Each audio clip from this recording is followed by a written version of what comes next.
everybody, and welcome to the Booktubeathon Awards show! So the Booktubeathon, incredibly, is actually over. And today I'm going to be announcing the winners of all of our video challenges. Every day, a different booktuber released a video challenge. Everyone had 24 hours to make something up and upload it to YouTube. And then that booktuber went ahead and watched all of the entries and picked 3 of their favorites. What I really want to underline here is that every single entry was amazing. These are just 3 favorites because that's how many things we have to give away. If we could give a thing to everyone, we would. But without further ado, let's get started. So the first challenge was issued by Jessie, and it was the Book Monster Challenge, to make up a book monster in 90 seconds. In first place, we have Book Junkie Yessie, who made a Snapchat monster that eats your data, which is hilarious. In second place, we have Run Right Reads, who made Sheriff Arizona Tree. And then in third place, we have Mr. Three-Legged Salmon Bone, which is, I think, the funniest monster name I saw all week. I forgot to mention, but there is going to be a playlist of all the winners down below, so definitely check them out. The second challenge was issued by Naya, and she asked us to say your name, to write out the title of your favorite book with other books. In first place, we have Tulip Swift, who used up her entire driveway to spell out the perks of being a wallflower. In second place, we have Fanish Reviews, who cleverly used bribery by spelling out Naya's name, but then also spelled out Harry Potter's name with a million Harry Potter books.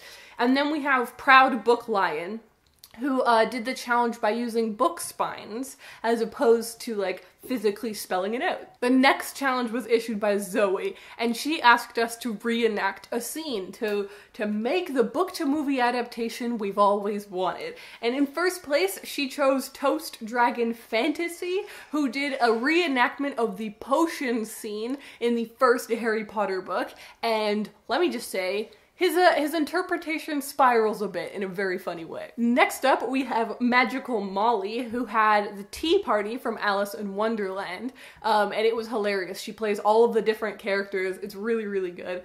And then finally, in third, we have the Book Brats, who decided to do an adaptation of Carry On by Rainbow Rowell, and he becomes the character. Thursday's challenge was issued by Hannah, and she asked us to cosplay, to choose a favorite character and dress up as them. And in first place, we have this awesome video by Imaginary Fame, where she becomes Dolores Umbridge in a Get Ready With Me, which is great. And then in second place, we have the Book Howler, who became Peter Pan and has her own little lost boy. Very, very adorable.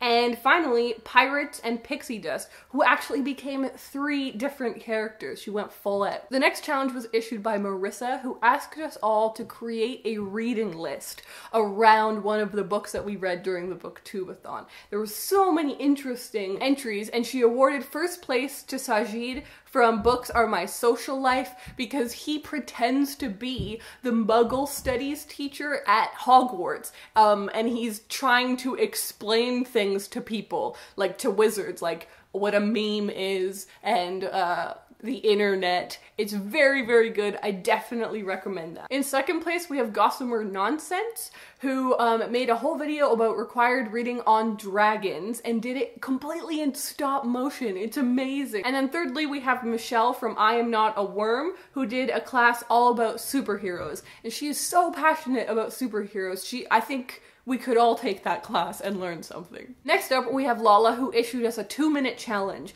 to try and spell out our name with the title of books as many times as we could, or just once, depending on your name, in 2 minutes. And the winner she chose took this challenge and made it really creative. So in first place is Books by Lainess, who did it blindfolded. I watched this video in complete shock because she knew her bookshelf so well that she was like, okay, I know that John Green has a book that starts with this letter, and then she goes to her John Green section, she's blindfolded, and she's like, okay, the first one, that's Fault in Our Stars, the second one, that's Looking for Alaska, and then she finds the one she's looking for. It's unbelievable. In second place, we have Serial Reader 14, who decides to do her full name, as in her first name, middle name, and I think she has 2 or 3 last names. It's so long. And then in third place, we have the polar opposites. I love this because she went to a public library to do this challenge. So you can watch her scouring the bookshelves at a library trying to find her name. And on the last day was my challenge. I asked everyone to tell me a bookish story about a book that means a lot to you. I decided to do it randomly because I really didn't want to rank people's emotional stories. And so I used a random number generator, and then I would just scroll to that comment number.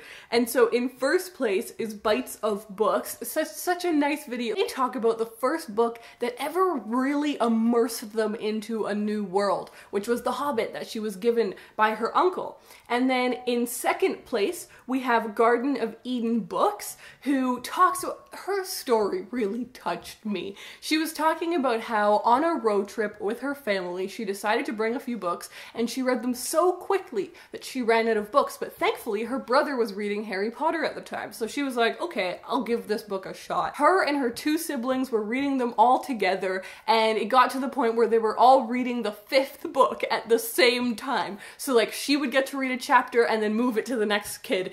They would get to read a chapter, move it to the next kid. I think it's such a beautiful story about, like, I can just imagine it, you know? I can imagine these three siblings on a road trip loving Harry Potter. That's beautiful. And finally, we have Peace Love Books XO, who told us about the first time that she went to a book signing and she got to meet an author that she really loves, Colleen Hoover, but also how much fun she had standing in line waiting to meet Colleen Hoover, because she got to meet all of these people around her. Thank you so much to everyone who made a video. The Booktubeathon is for everyone. I don't care if you make booktube videos, bookstagram photos, or you never put anything on the internet and you just like watching. I don't care. I just want you to read and have fun. But the reason that I made this event was because I love the booktube community, and it makes me so happy to see all of these people just come out of the woodwork ready to share their creativity and passion, and you guys seriously made some great videos. I wanted to take a moment to share some of my favorite photos from the Instagram challenges. Bookstagram is such a cool place where so many beautiful photos are being taken, and we had hundreds of photos every single night. Literally, I was scrolling one night through 800 photo entries. It was beautiful, but I just wanted to show you the winners. But of course, like I mentioned, everyone's a winner here. So many amazing photos. So on the first day, the challenge was to draw the rest of a book cover, and this was the winner, Johansel, I think it's pronounced. Usernames are hard to read. On the next day, it was to take a photo of your favorite classic, and I chose Leah Catherine because she was holding Animal Farm and a chicken, and I can just imagine her having to run around trying to catch a chicken. The next day, the challenge was to take a book reflection photo. You could interpret that in any way you wanted, and we got this gorgeous photo from Woodland Spirits. Then we had the challenge to do a cosplay, and oh, this is one of my favorite photos from the entire Booktubeathon.